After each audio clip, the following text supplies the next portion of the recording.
In this video, I will discuss some magnetism problems from previous question papers of IIT JEE.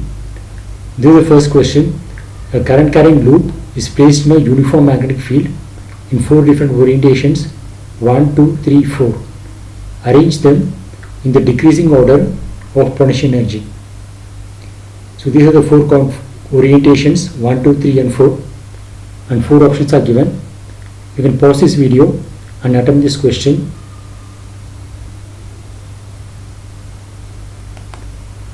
The potential energy of a magnetic dipole M placed in external magnetic field is given as minus m dot b. So that is m b cos theta, where theta is the angle between m and b. So the first orientation, the direction of magnetic dipole M is same as the direction of the area vector n cap, and a current carrying loop is a magnetic dipole. So in the first orientation, m dot b is negative, but u, which is negative of m dot b, is positive and its maximum, because cos 180 is maximum whose value is minus 1. Second orientation, m dot b is 0 because they are perpendicular, cos 90 is 0. Third configuration, m dot b is positive, so u, which is minus m dot b, is negative. Fourth configuration, m dot b is negative, so u is positive. But first orientation has got positive and its maximum. So first orientation will have the maximum potential energy. Next greater potential energy will be orientation 4, and the next one will be 0, which is orientation 2, and the minimum potential energy will be orientation 3. So the order is 1, 4, 2, 3, which matches with option C. So C is the correct option. So the configuration will be stable if direction of magnetic dipole M and B are same, because when M and B are same, m dot b is positive and it is maximum, and u will be negative on the negative side, and it will be maximum on the negative side. So if the potential energy of a system is minimum, then it is stable. So the stable configuration corresponds to the direction of M and B being same. So in the analogous situation of an electrical dipole placed in external electrical field E, the potential energy is given as minus P dot E, and the dipole moment vector is from minus charge to the plus charge. So the force acting on the plus charge will be Q dE, and the minus charge will be towards left. So this will provide a torque in this anti-clockwise direction, so which will bring it to this orientation. So in this orientation, there is no torque acting on it, and it's a stable configuration. The direction of P and E are same, and P dot E is positive and U is negative, and it's maximum on the negative side. So here in this configuration, even if we displace it a little bit from this equilibrium position, it will come back to its original position. So this is a stable configuration. This is the next question. An electron moving with a speed u along the positive x-axis at y equal to 0 enters a region of uniform magnetic field B equal to minus B naught k cap, which exists to the right of y-axis. The electron exits from the region after some time with a speed v at coordinate y. Then 4 options are given. You can pause the video and attempt this question.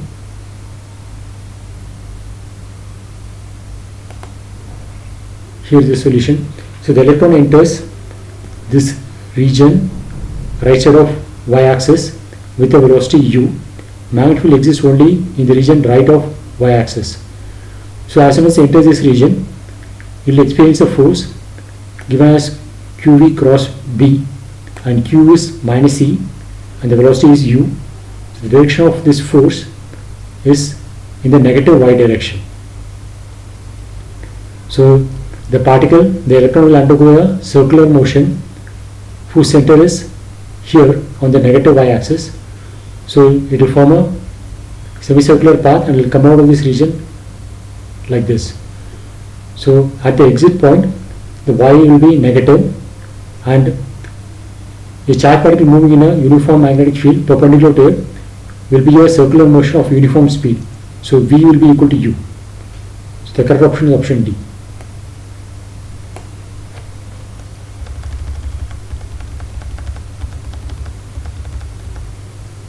This is the next question. A magnetic field B equal to B naught J exists in the region x equal to A to 2A, and B equal to minus B naught J exists in the region x equal to 2A to 3A, where B naught is positive constant. A positive point charge moving with velocity V naught I cap, where V naught is positive constant, enters the magnetic field at x equal to A. The trajectory of the charge in this region can be like. 4 options are given. You can pause this video and attempt this question.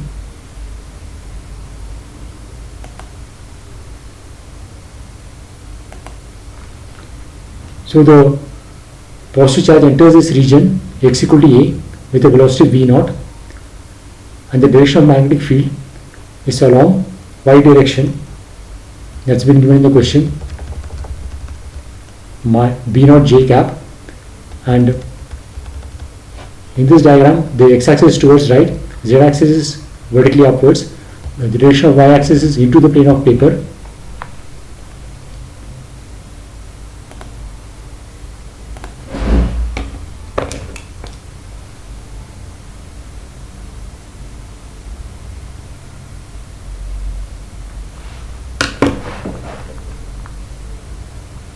The direction of magnetic field is shown here. In this region x equal to A to 2A, and from 2A to 3A the direction of magnetic field is out of the plane of the paper. So from this we get the direction of force due to this magnetic field is given as QE cross P, so it will be vertically upwards. So the circular path, the center will be in the positive Z region, so it will move like this if the radius of curvature of this circular path is small, or will move like this and try to cross this region x equal to A if the radius of curvature of the circular path is more. So in this situation, as soon as it enters this region greater than 2A, the direction of magnetic field is reversing, so the direction of force will be towards right, and it will start curving like this and will move in a circular path like this. Force center is here. So this matches with option A in the question. So the correct option is option A.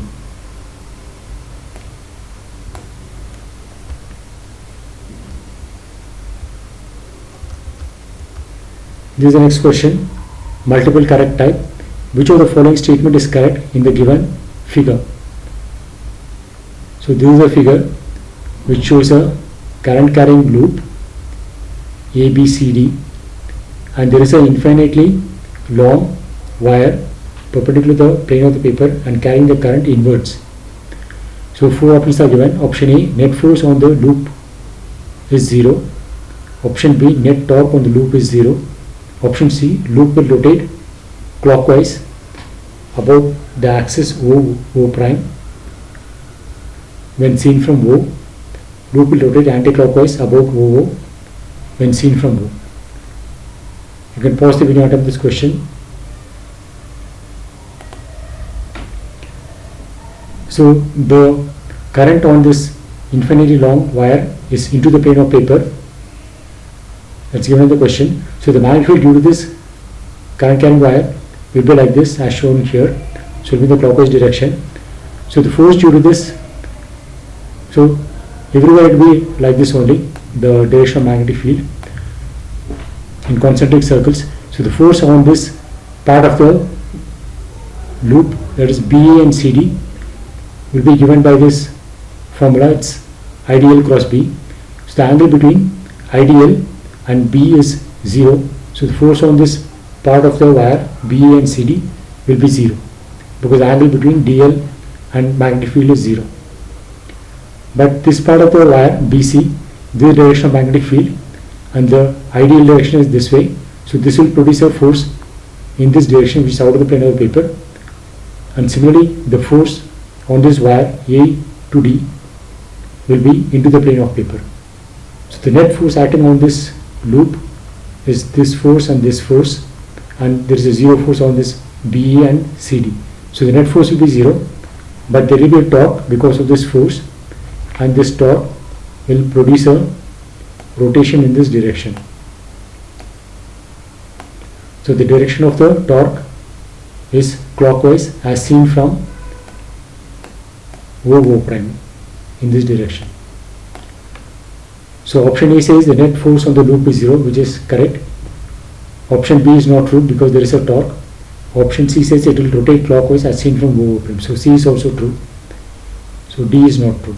So the correct options are option A and C.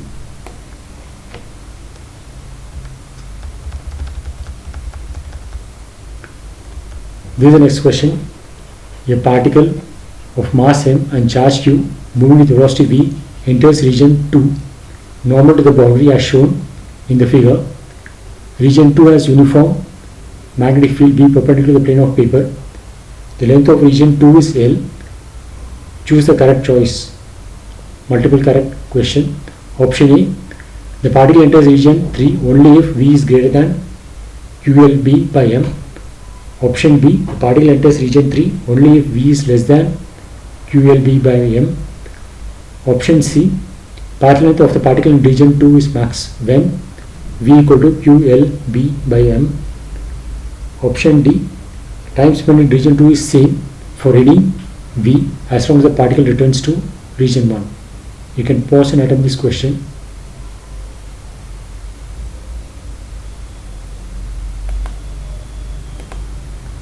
So here is the solution. So the particle enters this region 2 with velocity v in the direction shown. So as soon as it enters this region, the magnetic field is perpendicular to the velocity. So it will produce a circular motion in this direction. The direction of the force is given as QV cross B, and so this is the direction of force. So it will have a circular motion like this, whose center is somewhere here. And this we can get the radius of this circular motion by equating these two forces, centrifugal force with the force produced the magnetic field. So MV square by R should be equal to QVB. From this we get the radius as MV by QB. So for a particular velocity, this thing will just touch this interface between the region 2 and 3 and it will turn back.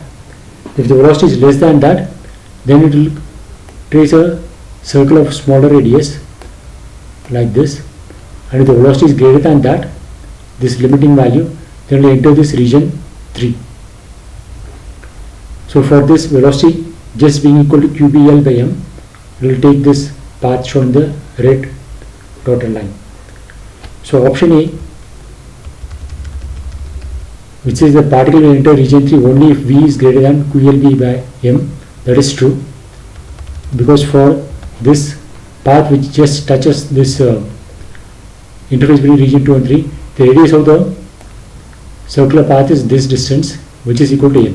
So if you put R equal to L, we get the velocity as QBL by M. So this is the limiting velocity. If it's greater than this value, then it will enter the region 3. So option A is true. Option B is not true. Option C is the path length of in region 2 is maximum when the velocity is the limiting value. So if the velocity is high than this limiting value, then it will take this path. So this path length is less than this path length. So from this value of the velocity, if it is decreased, then it will go somewhere like this. So this path length is greater than previous length. So if we keep on decreasing the velocity, it will go up to here and it will turn back. So and if its velocity is decreased still further, then the path will be like this. So the path length is maximum for this particular path. So for the path corresponding to this limiting value of the velocity, the path length will be maximum. So option C says the path length of region 2 is maximum when the velocity is this limiting value. So option C is also true. Now option A talks about the time spent in the region 2 is same as long as the particle enters region 1. So the time which it spends on this region is the path length, which is pi r, divided by the velocity v, and the velocity v is qb by m. So from this we get the time spent is independent of the velocity. So option D is also true. This is also a standard principle on which the cyclotron is based. So the correct options are A, C and D.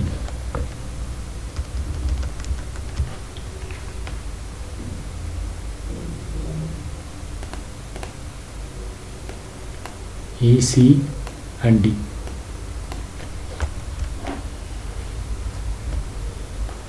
This is the next question. A thin flexible wire of length L is connected to two adjacent fixed points and carries a current I in the clockwise direction as shown in the figure. The system is put in a uniform magnetic field of strength B going into the plane of paper. The wire takes the shape of a circle. The tension in the wire is. You can pause the video and attempt this question.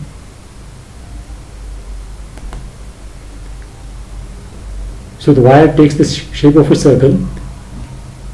To find the force acting on a small element of it of this much length, we have to use this formula. The force is given as ideal cross B, and the ideal is this direction and B is into the plane of paper. So the direction of force will be like this, which is radially outward.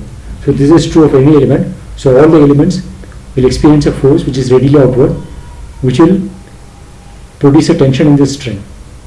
So let us take this small portion of the string from here to here. So the tension at this point, the right point, will be in this direction, and let this small element make an angle 2d theta at the center. So the angle between this radial line and this radial line is d theta, and the angle between those corresponding tangents will also be d theta. So the angle between the tangent to this line and the angle between the tangent to this line will also be d theta. So this angle is also d theta. If the angle between two lines is d theta, the angle between the perpendiculars is also d theta. So this tension will have two components. Similarly, the tension will also be here in this direction. So the tension T cos theta will cancel of these two, but T sin theta will be radially inward. That will balance this dF. So we have this equation dF equal to twice T sin d theta. And since this angle d theta is small, sin theta is approximately equal to theta. So this is approximately equal to d theta. So from this, and dF is given by this, and the angle between dl and B is 90 degrees. So it's idl into B, and df is the arc length, which is the radius r, into angle, that is 2d theta. So from this we get the tension as I into r into B, where r is the radius of this loop, that can be related to the circumference as L by 2 pi. So from this we get the tension as ILB by 2 pi. So C is the correct option.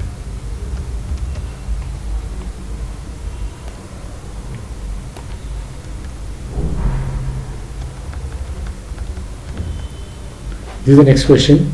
A particle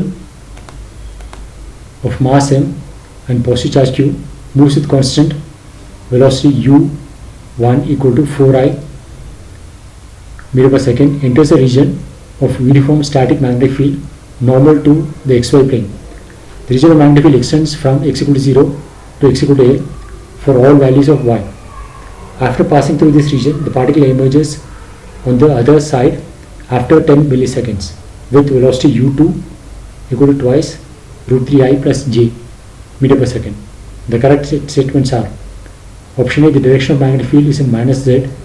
Option B, direction of magnetic field is in plus z. Option C, the magnetic field is this expression.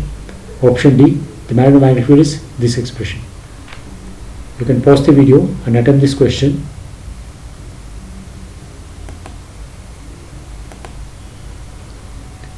So the particle enters this region x equal to 0 with velocity 4 meter per second in the I cap direction. So it's towards right, and it acquires a velocity of u2 equal to twice root 3I plus j cap.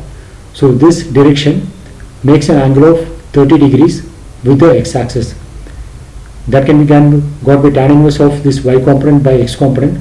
So it is tan inverse of 1 by root 3, which is 30 degrees.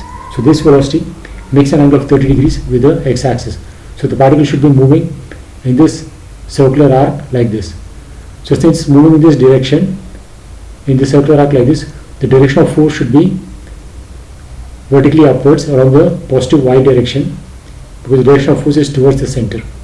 So in the direction of force is this way, and the direction of force is given by this F equal to QV cross B, and this is a positive charge. So the direction of magnetic field should be into the plane of paper.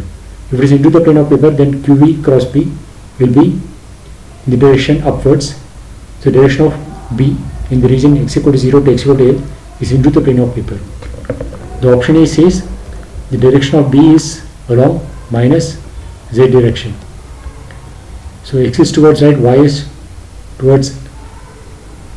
upwards. So direction of Z axis is out of the plane of the paper. So into the plane of paper means it's minus k cap. So direction of magnetic field is minus Z direction. So option A is correct. Option B is not correct. Now to the magnitude of the magnetic field. The time which spends in this region from x equal to 0 to x equal to L is the angle that's covered, theta by omega. The charge particle entering uniform magnetic field perpendicular to it will have a uniform circular motion of angular speed omega. The angle between the tangent at this point and the tangent at this point is 30 degrees. So the angle between the corresponding normals will also be 30 degrees. So this line is normal to this tangent, and this radial line is normal to this tangent. So the angle between these two normals is also 30 degrees. So it sweeps an angle of 30 degrees. So theta is 30 degrees, and omega is QB by m. This is a standard result of a cyclotron principle. We can also get this from equating the forces mv square by r equal to qvb. So from this we get v by r as qb by m, and v by r is the angular speed omega. And time which it spends inside this region is given in 10 milliseconds, that is 10 raised to 2 seconds. So from this we get the magnetic value of magnetic field B as the angle theta pi by 6 radians into the mass m divided by the time into q. So simply we get this one. So the correct option is option C. So the correct options are A and C.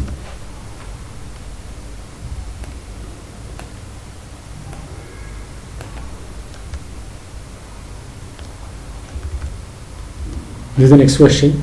A steady current I flows along an infinitely long, hollow, cylindrical conductor of radius r. This cylinder is placed coaxially inside a infinite solenoid of radius 2r. The solenoid has n turns per unit length and carries a steady current I. Consider a point P at a distance r from the common axis. The correct statements are: 4 options are given. So you have to find the magnetic field in different regions. You can pause the video and run this question. Here is the solution. So there is a long, hollow, cylindrical conductor, and there is a solenoid placed coaxially. So the axis of this long conductor and the solenoid are same, and it also carries a current I. So there will be a magnetic field due to this infinitely long, hollow current carrying conductor, and also due to the solenoid. The magnetic field due to the solenoid will be like this, shown by the blue arrow. This magnetic field due to the solenoid will be along the direction of the axis of the solenoid, and this is a standard result we are using. And the magnetic field due to this infinitely long current carrying conductor will be in this direction, perpendicular to the plane of the paper. So we can check the options individually. Option A says in the region between 0 to r, the magnetic field is non-zero. So between 0 to r, there will be magnetic field due to this solenoid. So it is non-zero. So option A is correct. Option B, between r and 2r, the magnetic field is along the common axis. Between r and 2r, the magnetic field is due to the solenoid, which is towards the axis, along the axis, and there is magnetic field also due to a long conductor which is perpendicular to the plane of paper. There are two magnetic fields, so the magnetic field is the resultant of those two. So it will be along the axis. The magnetic field due to the solenoid will be along the axis, but there is an additional magnetic field due to the conductor which is perpendicular to the plane of paper. So option B is not true.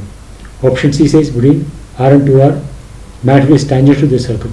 The magnetic field due to the long conductor is tangential to this circle of radius r, but magnetic field due to the solenoid will be in the axial direction, So the net magnetic field will not be tangential. So option C is also not true. Option D says for region outside r greater than 2r, magnetic field is non-zero.